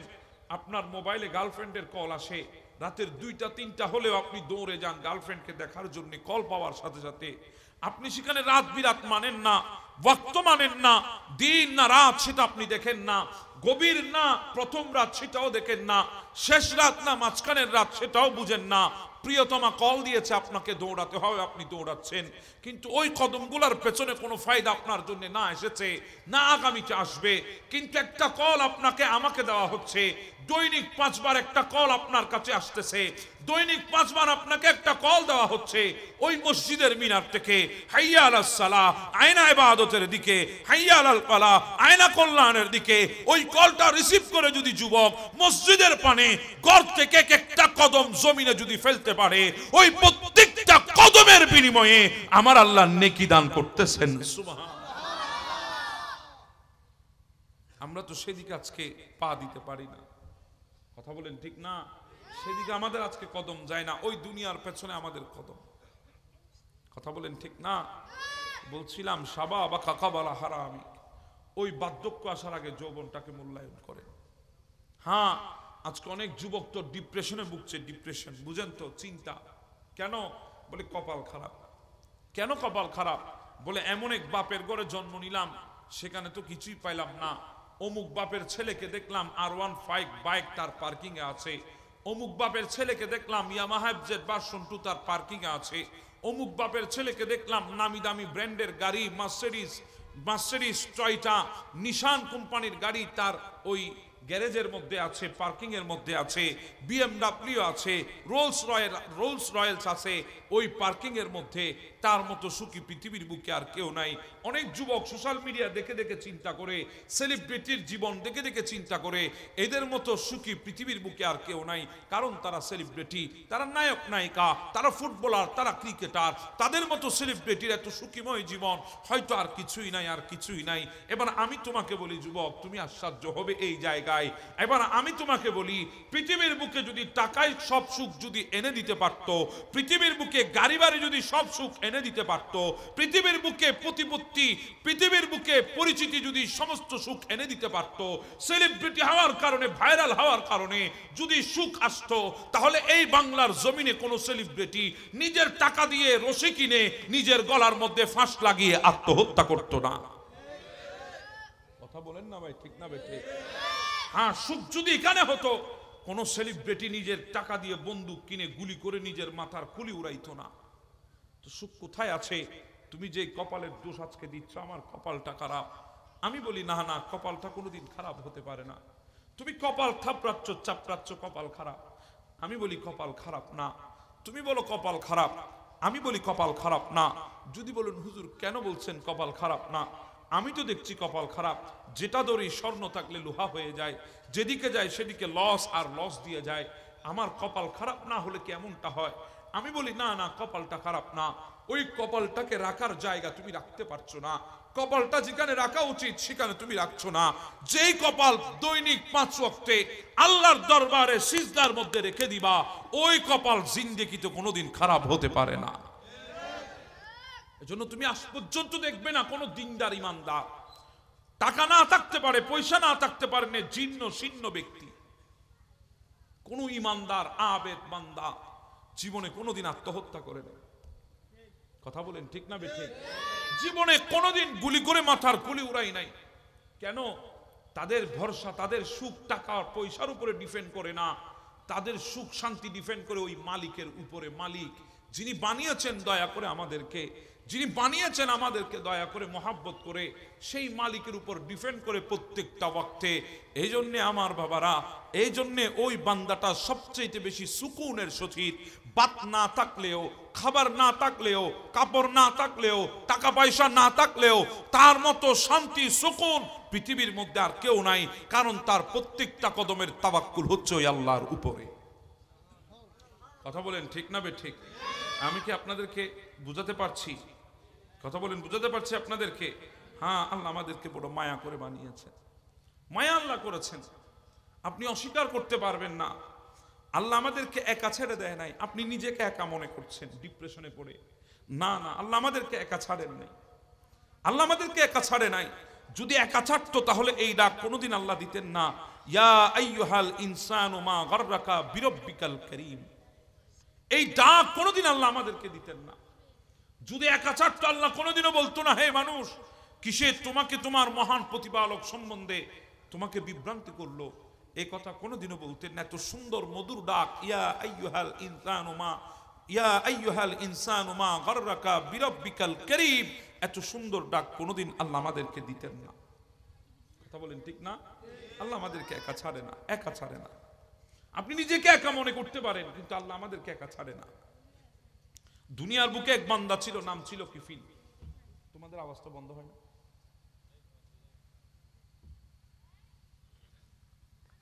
আমি কথাগুলো খুব কষ্ট করে বলছি আপনাদেরকে, আমার কথা বুঝতেছেন? কথা বলা এত সহজ না, কথা বলা কঠিন। কেউ যদি সাইড টক করে তাহলে আমি আমার আন্দাজ থেকে সরে যাই। সেজন্য আল্লাহর বাস্তে শুনতে মনে না চাইলে বলে দেন, আমি মিলাদ কিয়াম করে মুনাজাত করে চলে যাই। যদি শুনতে মন চায় একটু মনোযোগ দিয়ে শোনার চেষ্টা করুন, বাচ্চারা ডিস্টার্ব করবে না। নেক্সট, একজন বান্দা ছিল দুনিয়ার বুকে কিফিল। এমন বান্দা এক রাতে গুনাহ করার জন্য 1000 টাকা উড়াইত। হ্যাঁ, আমরাও তো এখন টাকা দিয়ে গুনাহ করি, টাকা দিয়ে। কথা বলেন ঠিক না? কিসে গুনাহ করি? টাকা টাকা টাকা উড়াই গুনাহ করি, টাকা উড়িয়ে উড়িয়ে গুনাহ করি। আজকে এমন কোন গ্রাম নাই, এমন কোন গঞ্জ নাই, এমন কোন ইউনিয়ন নাই, এমন কোন ওয়ার্ড নাই, এমন কোন পৌরসভা নাই, এমন কোন উপজেলা জেলা নাই, এমন কোন শহর নাই, নগর নাই, এমন কোন বাসা নাই, বাড়ি নাই, ঘর নাই যে ঘরের মধ্যে আজকে ওয়াইফাই নাই। সব জায়গায় আজকে ওয়াইফাই আছে। এখন আমি যদি জিজ্ঞাসা করি ওয়াইফাইটা কেন, আপনারা তো বলবেন, দিব্যি চিল্লায় বলবেন, বলে হুজুর আনলিমিটেড ইন্টারনেট ব্যবহার করার জন্য। কথা বলেন ঠিক না? আমি বলি না, আনলিমিটেড ইন্টারনেট ব্যবহার হচ্ছে না, আনলিমিটেড গুনাহ হচ্ছে। গুনাহ ব্যবহার তো ভালো কাজেও করা যায়, তুমি তো ভালো কাজে করবা না, তুমি তো গুনাহের কাজে ব্যবহার করছো। টাকা দিয়ে নেট কিনে কিনে তুমি গুনাহ করছো। কথা বলেন ঠিক না? টাকা দিয়ে গুনাহ করছো। ওই বান্দা কিফিল, সেও টাকা দিয়ে গুনাহ করত, এক রাতে হাজার হাজার দিরহাম উড়াতো। আল্লাহ তাকে সম্পদ দিয়েছেন, তার সম্পদের পাহাড় এত বিশাল ছিল, অনেক সময় দুনিয়ার পাহাড়ও তার সম্পদের পাহাড়ের নিচে ছোট মনে হতো। সেই কিফিল এক রাতে এক একটা রমণী যদি তার বিছানায় না আসে, সে রাত কাটাতে পারে না। প্রত্যেকটা দিন এক একটা রমণী তার বিছানায় আসতে হয়। একদিন সে এক মেয়েকে নিয়ে এসেছে, রমণীকে বিছানায় এনে রমণীকে বলছে, তুমি এখানে অপেক্ষা করো, আমি একটু রেডি সেডি হয়ে আসি। গেল, সে রেডি সেডি হয়ে আসলো। এসে দেখে মেয়েটা চোখের পানি ফেলে ফেলে কাঁদছে। কিফিল বলে, কিরে মেয়ে, আমি তো তোমাকে জোর করে এখানে আনি নাই, আমি তো তোমার উপরে বাধ্য করে তোমাকে আমার বিছানা পর্যন্ত আনি নাই, আমি তোমাকে রাস্তা থেকে তুলে আনি নাই, তুমি নিজের ইচ্ছায় এসেছো, আমি তোমাকে টাকার বিনিময়ে এনেছি, তো তুমি কাঁদো কেন? মেয়েটা বলে, কিফিল এজন্য কাঁদছি না, কিফিল আমি কোনো বাজারি মেয়ে না, আমি কোনো পতিতালয়ের পতিতা না, আমি কোনো খারাপ মেয়ে না রে কিফিল। আজকে মুকাদ্দর আমাকে তোমার বিছানা পর্যন্ত নিয়ে এসেছে, তকদির আমাকে বাধ্য করেছে তোমার বিছানা পর্যন্ত আসতে, সেজন্য আমি তোমার বিছানা পর্যন্ত চলে এসেছি। কিফিল আমি জীবনে কোনোদিন গুনার মধ্যে লিপ্ত হই নাই, আজকে মুকাদ্দর আমাকে এমন জায়গায় এনে ফেলেছে, আজকে গুনার মধ্যে লিপ্ত হতে হচ্ছে। তবে কিফিল আমি কাঁদছি কেন জানো? বলে, কিসের জন্যে?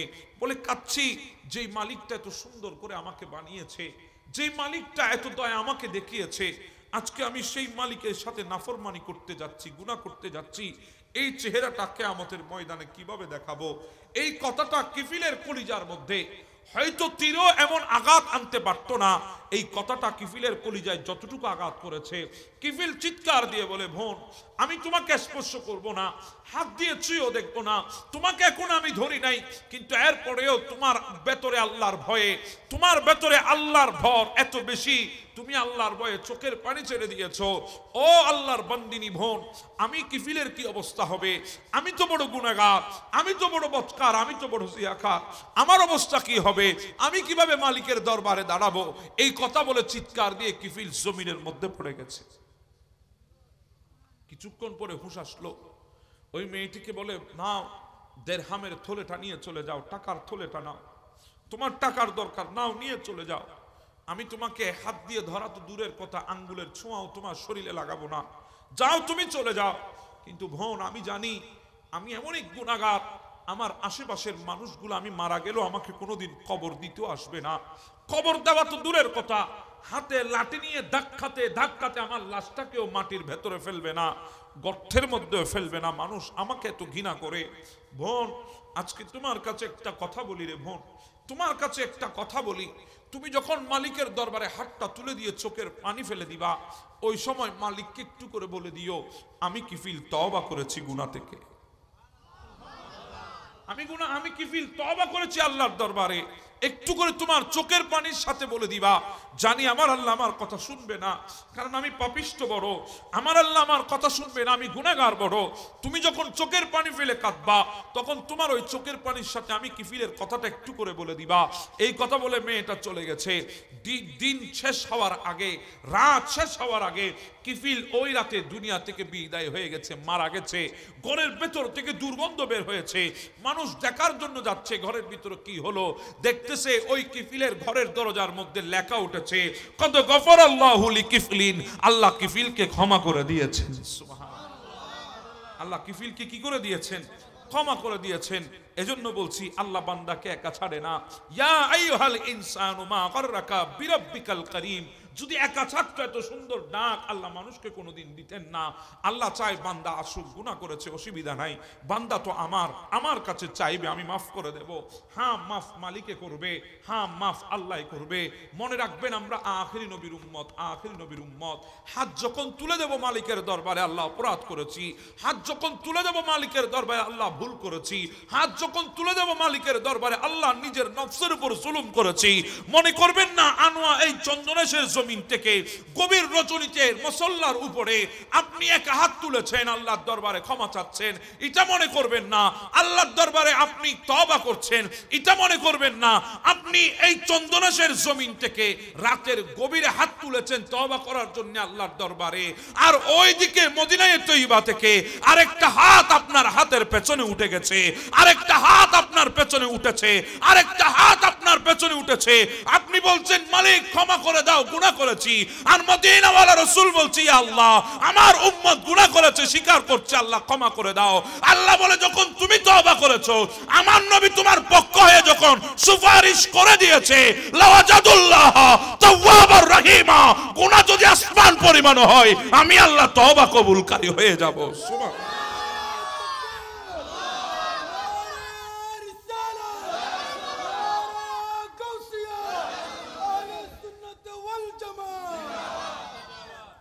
তওবা তো করছি আমরা জমিন দেখে, মদিনাওয়ালা রাসূল হাত তুলেছে, আল্লাহ বলে তোদের হাতের পেছনে যখন মদিনাওয়ালা রাসূলের হাত উঠেছে, লাওয়াজাদুল্লাহ তাওয়াবার রহিমা, আমি তওবা কবুলকারী হয়ে গেছি। হুজুরে বলেন না সুবহানাল্লাহ। হ্যাঁ, আল্লাহ আমাদেরকে মহব্বত করেন রে বাবা, মহব্বত করেন। আমি বিশ্বাস করব না কোনোদিন মালিক আমাদেরকে মহব্বত করে না, মালিক আমাদেরকে মহব্বত করে। যদি মহব্বত না করতো, লাকাদ খালাকনাল ইনসানা ফি আহসানি তাকওয়িম, এত সুন্দর করে আল্লাহ কোনোদিন আমাদেরকে বানাইতেন না। হ্যাঁ, আল্লাহ আমাদেরকে মহব্বত করে। যদি মহব্বত না করতো, আল্লাযী খালাকা ফাসাওয়াকা ফাআদালাক, আল্লাহ আমাদেরকে এত সুন্দর দেহ কোনোদিন দান করতেন না। হ্যাঁ, আল্লাহ আমাদেরকে মহব্বত করে যদি না করতো, ফি আই সূরাতিন মা শাআ রাক্কাবা, আল্লাহ আমাদেরকে এত সুন্দর সূরত কোনোদিন দান করতেন না।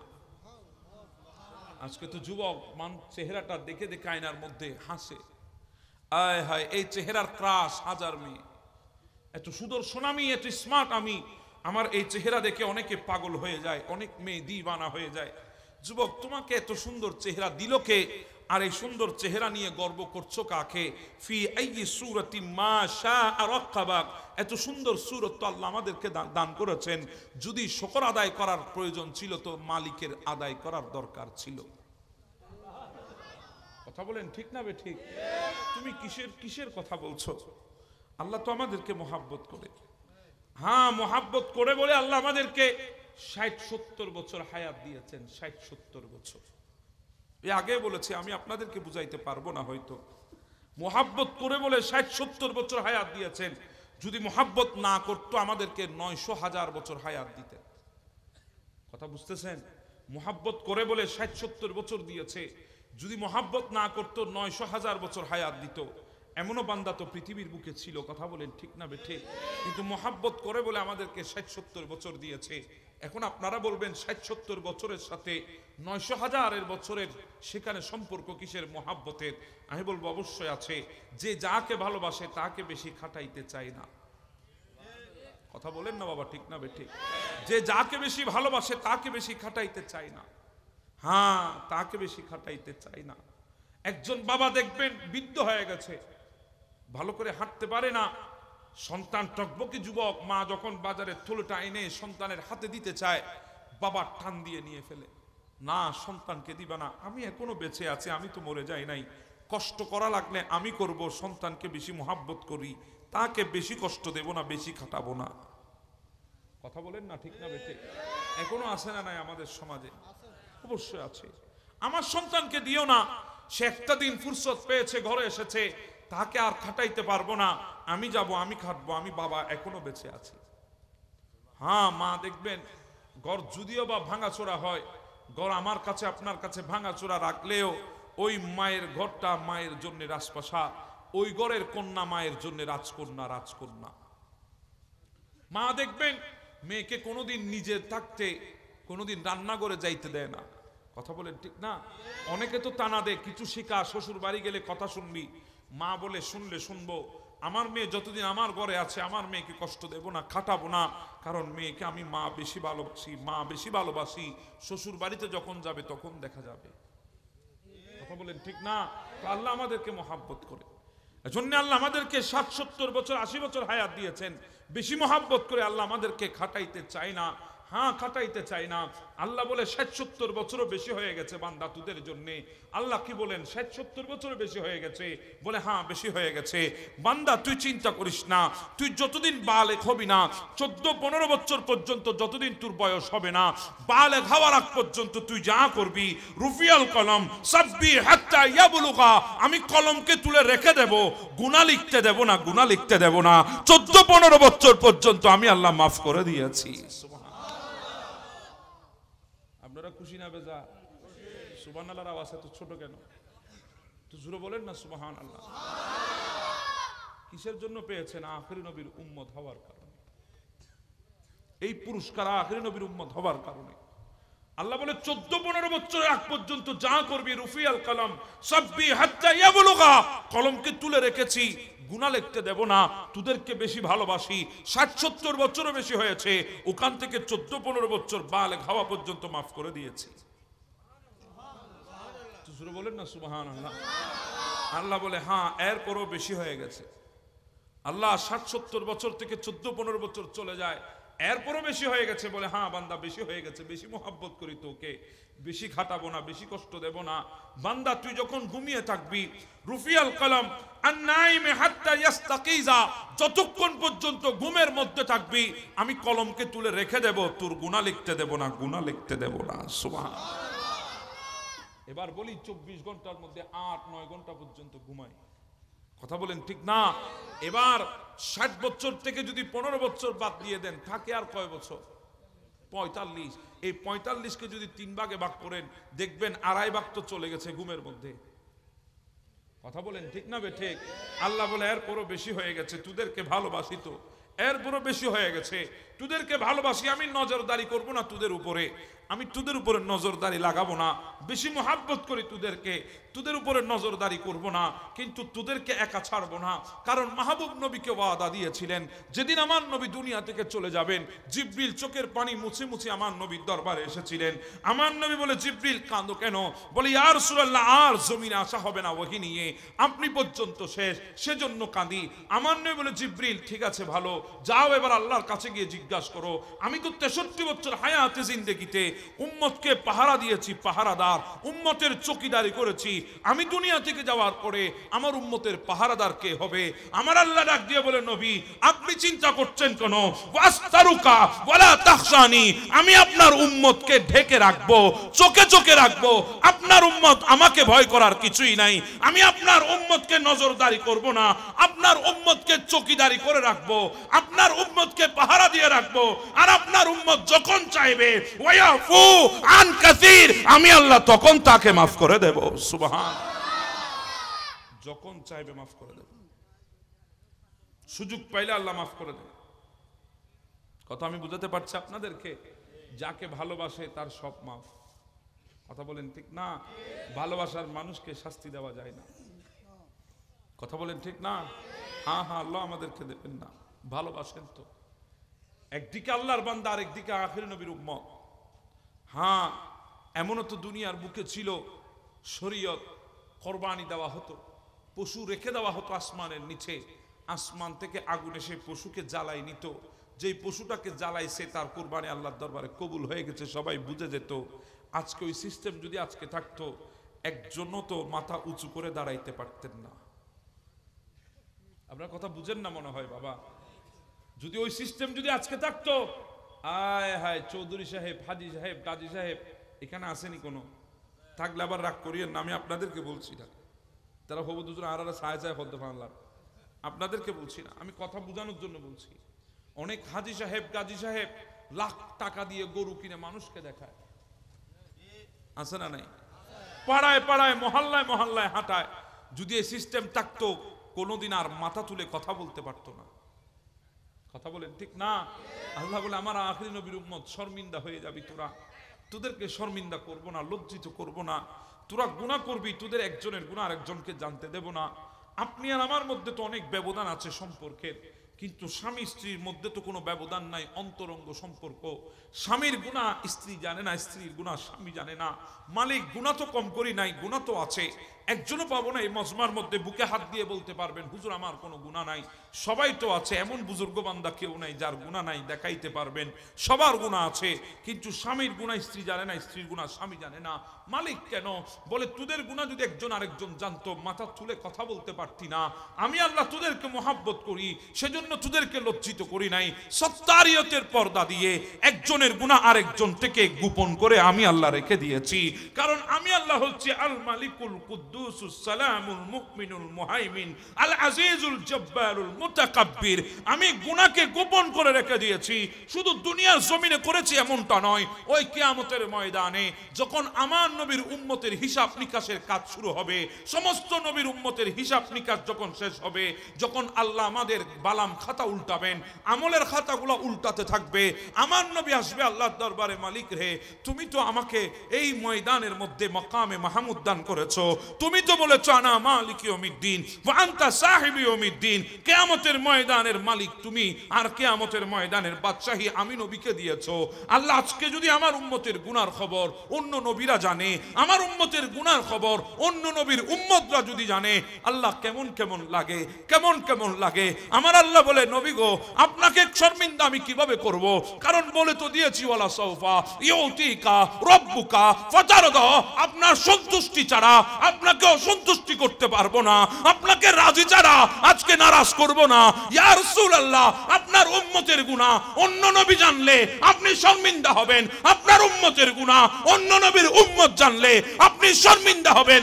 ইয়া রাসূলুল্লাহ আপনার উম্মতের গুনার হিসাব আমি এমন ভাবে করব আপনাকেও জানতে দেব না, তাদেরকে মাফ করে দিয়ে আমি জান্নাতে ঢুকাইয়ে দেব। সুবহানাল্লাহ।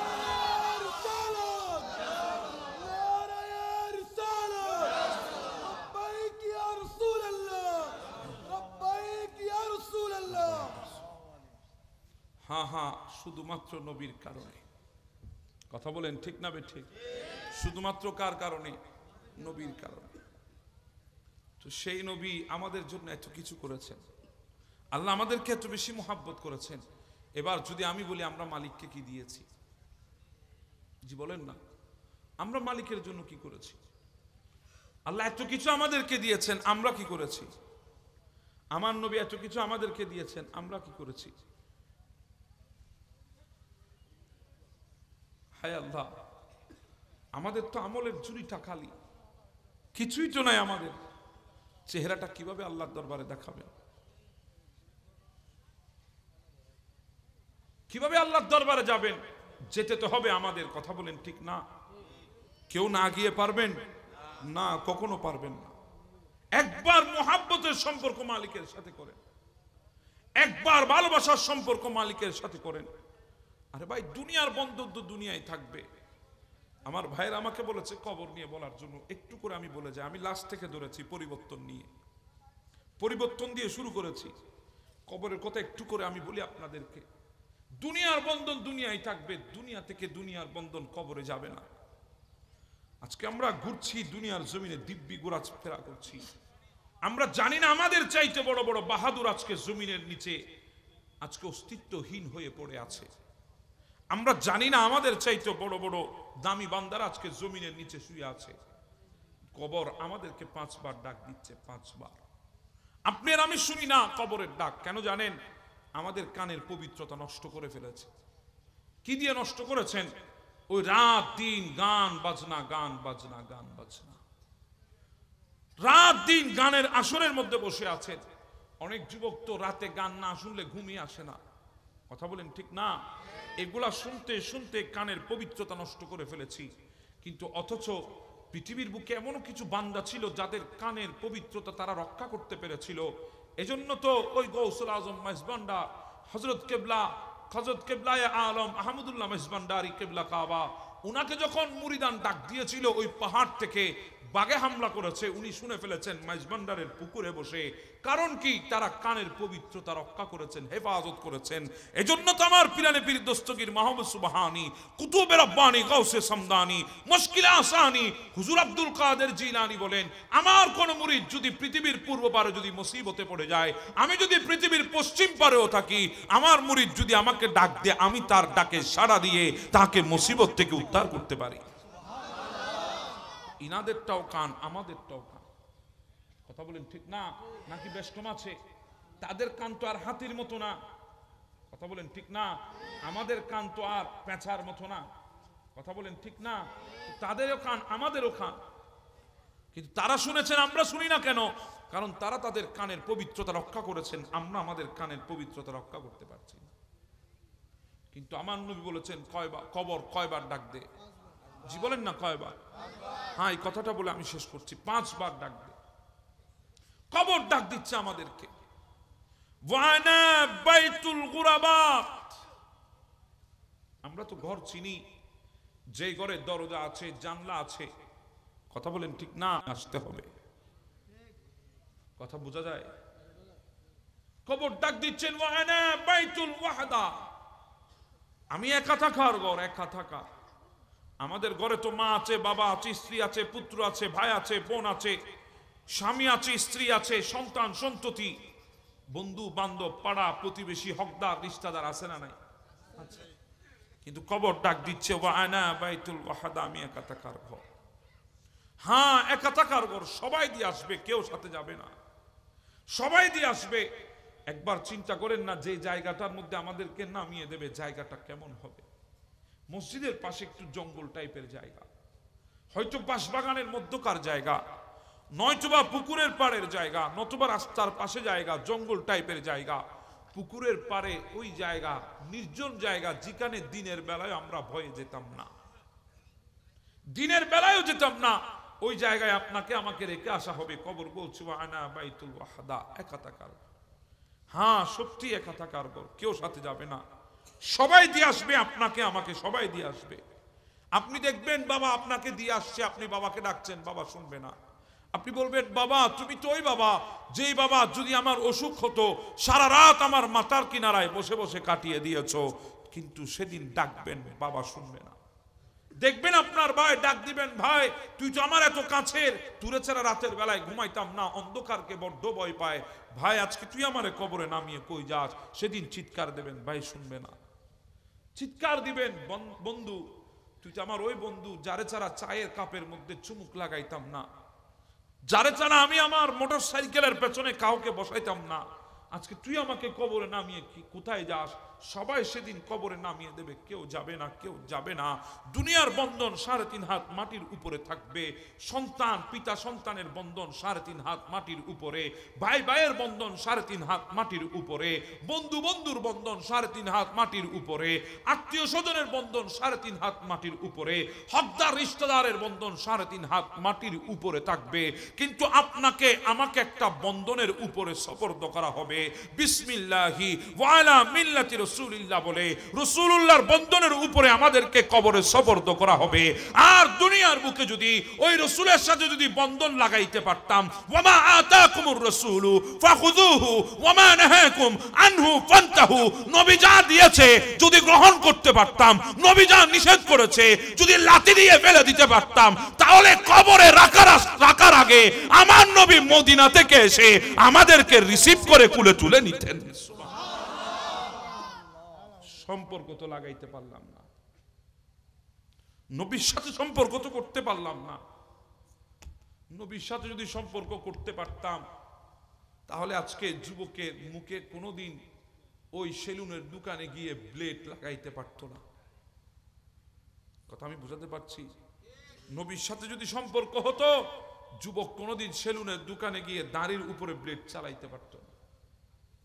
আমরা এমনি নবীর প্রেমিক, এমনি নবীর দিওয়ানা, নবীর জন্য জান দিয়ে দেব। আমরা সবাই নবীর সেনা ভয় করি না, বুলেট বোমা বকওয়া স্লোগান, মিথ্যা স্লোগান। আপনি নবীর সেনা ভয় করেন না, বুলেট বোমা, একটা আতশবাজি ফুটলেও কাউরে পাওয়া যাবে না, একটা আতশবাজি ফুটলেও কাউকে পাওয়া যাবে না। আপনি স্লোগান দেন নবীর সেনা ভয় করি না বুলেট বোমা। আপনি কিসের নবীর সেনা? আপনার গোটা অঙ্গের মধ্যে নবীর সুন্নত বিন্দু পরিমাণ নাই। এখন যদি আপনাকে বলি এখানে একটা আতশবাজি ফুটলে একজন থাকবে এখানে? জি বলেন, থাকবে? একজনও না তাইব, একজনও থাকবেন না, সবাই দৌড়ায় পালায় যাবেন। যদি সত্যি নবীর সেনা হয়ে থাকেন, নবীর সুন্নত আপাদ মস্তকে লাগাইতে হবে কি হবে না? বলেন, জি বলেন, হবে কি হবে না? অবশ্যই হবে। আজকের মজমা থেকে দুইজন ছেলে আমি চাই যাদের মুখে দাড়ি নাই, তারা আজকে ওয়াদা করবে দাড়ি রাখবে, দুইজন ছেলে। তখন আমি বুঝবো এখানে সবাই নবীর সেনা। দুইজন ছেলে আমারে দেখাইতে হবে। কয়জন? জি বলেন না, কয়জন? ওই মুখের আওয়াজ আর বাইরেতেছে না। আতশবাজিও ফুটানো লাগে নাই, আতশবাজিও ফুটানো। আমি তো জানি কার রোগ খুব দূরে গিয়ে ঠেকে। কথা বলেন ঠিক না? দুইজন ছেলে আমাকে আজকে দেখান, হুজুর দাড়ি নাই, আজকে থেকে ওয়াদা করছি দাড়ির মধ্যে আর কোনোদিন ব্লেড লাগাবো না। রসুল যদি আমাদের জন্য এত কিছু করতে পারেন, আমরা কেন রসুলুল্লাহর সুন্নত পালন করতে পারবো না? আপনি কিভাবে রসুলুল্লাহর কাছে চেহারা দেখাবেন? আছে দুইজন, দুইজন আমাকে দুইজন দেখান। আজকে আল্লাহ এবং আল্লাহ রসুলকে সাক্ষী রেখে আমাকে দুইজন দেখাবেন, আমি পুরস্কার ঘোষণা করবো আপনাদের জন্য। পুরস্কার, এমন পুরস্কার যা আগে শুনেন নাই, আজকে শুনবেন। পুরস্কার ঘোষণা করবো ইনশাআল্লাহ। দুইজন যুবক আমাকে দেখান যারা নবীর প্রেমে এতক্ষণ ওয়াজ শুনে নবীর প্রেমে দাঁড়িয়ে রাখার জন্য আজকে ওয়াদা করবেন। সাহস করেন, আজকে বলছেন আমি হাত তুলে লোকে কি বলবে, কিয়ামতের ময়দানে বলিয়েন লোকে কি বলবে। বলতে পারবেন? জি বলেন না, পারবেন? দাড়িগুলার ওজন বেশি নাকি? কয়েকশো কেজি। জি বলেন না, কয়েকশো কেজি।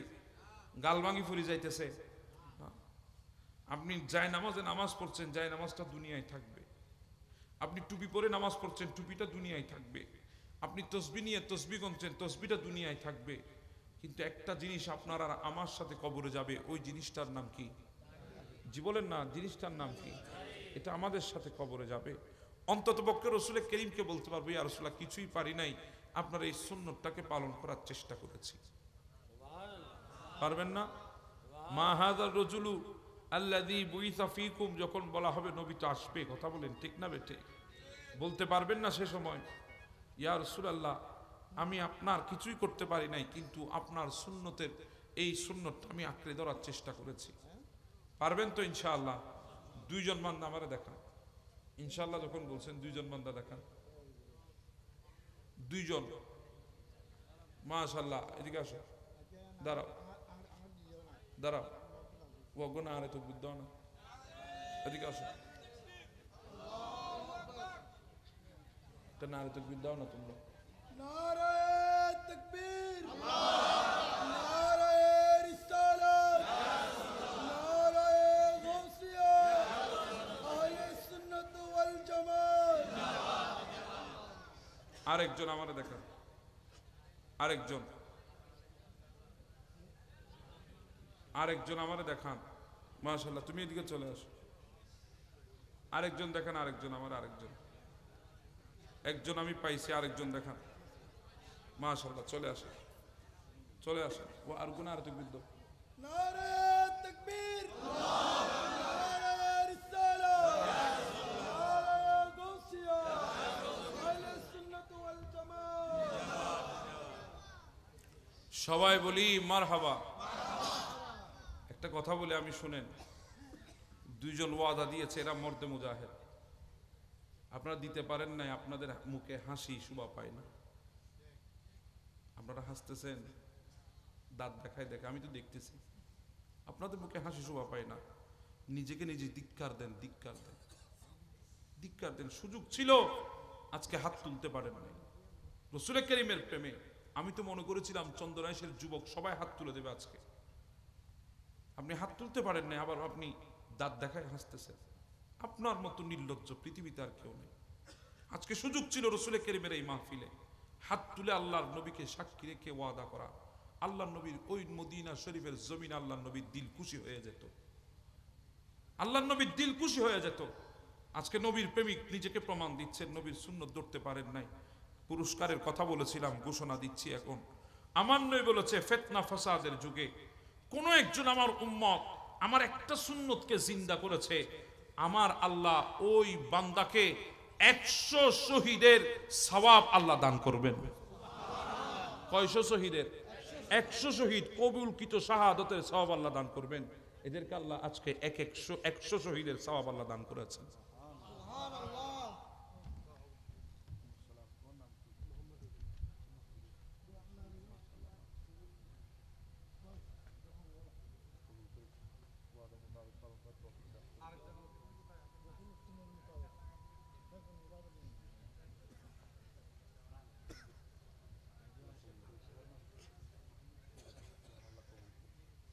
মাশাআল্লাহ, ফি আমানিল্লাহ।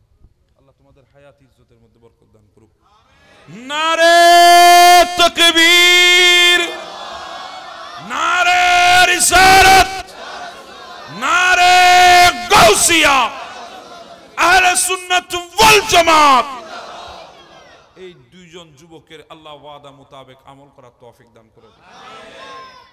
যারা ওয়াদা করেন নাই তাদেরকে লাস্ট আরেকটা সুযোগ আমি দিচ্ছি, আরেকটা লাস্ট সুযোগ। অন্তর অন্তর নিয়ত করেন, আল্লাহ আজকের মাহফিল থেকে অন্তর অন্তর নিয়ত করেছি আর দাড়ির উপরে কোনো ব্লেড লাগাবো না। আপনি মনে করছেন চেহারা সুন্দর করার জন্য দাড়ির উপরে ব্লেড লাগাচ্ছেন, প্রত্যেকটা ব্লেডের দাগ, প্রত্যেকটা ব্লেডের আঁক আমার নবীর কলিজার মধ্যে লাগাচ্ছেন, আমার নবীর কলিজার মধ্যে লাগাচ্ছেন। আপনি বুঝেন নাই, যদি বুঝতেন এমনি জান দেওয়ার জন্য প্রস্তুত আছে। আমি দাড়ি রাখার জন্য বললাম। আল্লাহ আমাদেরকে কবুল আর মঞ্জুর করে নি। এটা আওয়াজ দিয়ে বলি না আমিন। কবর ডাক দিচ্ছে ওয়ানা বাইতুত তুরাব। আমরা তো ঘর দেখেছি সেমি ফাঁকা ঘর আছে না, ঘর দেখেছি বিভিন্ন বিল্ডিং, ঘর দেখেছি টাওয়ার, ফ্ল্যাট, অ্যাপার্টমেন্ট, কিন্তু কবর বলছে ওয়ানা বাইতুত তুরাব, আমি মাটির ঘর, মাটির ঘর। আমার এখানে আসতে হলে প্রস্তুতি নিয়ে আসতে হবে। ওয়ানা বাইতুদ দুত, এখানে অনেক পোকামাকড় আমাদের শরীরে বসছে না, সাথে সাথে ঝেড়ে ফেলছি, কিন্তু কবর ডাক দিচ্ছে ওয়ানা বাইতুদ দুত, আমি পোকামাকড়ের ঘর। পুকুরের পাড়ে গোরস্থান দেখেন, যেখানে অনেকগুলা গর্ত দেখবেন, ওই গর্তগুলোর মধ্যে সাপ আছে, সাপ, বিষাক্ত সাপ। ভয়েও তো দিনের বেলায় সেখানে যান না, আর সেখানে আমাকে আপনাকে আবাদুল আবাদ কিয়ামত পর্যন্ত থাকতে হবে। কবর ডাক দিচ্ছে ওয়ানা বাইতুদ দুত, আমি পোকামাকড়ের ঘর। আমার ঘরে আসতে হলে তোমাকে প্রস্তুতি নিয়ে আসতে হবে। এবার আমি বলি যুবক, তুমি এখান থেকে কক্সবাজার যাও 3 দিনের সফরে, কক্সবাজার যাও 2 দিনের সফরে, কক্সবাজার যাও 1 দিনের সফরে, তুমি লাগেজ ভর্তি করো, ব্যাগ ভর্তি করো, তোমার কাপড় চুপড় টুথব্রাশটা পর্যন্ত তুমি বাদ দাও না, সবগুলো তুমি নিয়ে নাও। কয়েকদিন ধরে প্রস্তুতি চলে তোমার, মাত্র 1 দিনের সফরের জন্য, 2 দিনের সফরের জন্য, 3 দিনের সফরের জন্য। এখন আমি তোমাকে বলি, ওই সফরের মধ্যে তোমার সঙ্গীও আছে, সাথীও আছে, মোবাইল ফোন আছে, যোগাযোগ করার সুযোগ আছে, টাকা পয়সা লেনদেনের সুযোগ আছে। এরপরেও তুমি পই হিসাব করে কি কি লাগবে সবগুলা 2-3 দিন ধরে বসে তুমি লাগেজের মধ্যে ভর্তি করো। তুমি প্রস্তুতি বিন্দু পরিমাণ ছাড় দাও না, পরিপূর্ণ প্রস্তুতি তোমার থাকে। এবার আমি তোমাকে বলছি, যেই গোরস্থানে তুমি যাবা, সেই গোরস্থানে কয়দিন থাকতে হবে কেউ জানে না। যেই গোরস্থানে যাবা, সেই গোরস্থানের নিয়ত কয়দিন হবে সেটা আমরা জানি না। যেই গোরস্থানে যাবা, ওই সফর কখন শেষ হবে আমরা জানি না। এবার জিজ্ঞাসা করলে হয়তো বলবেন, ওই সফরের জন্য আদৌ কি আমাদের কোনো প্রস্তুতি আছে?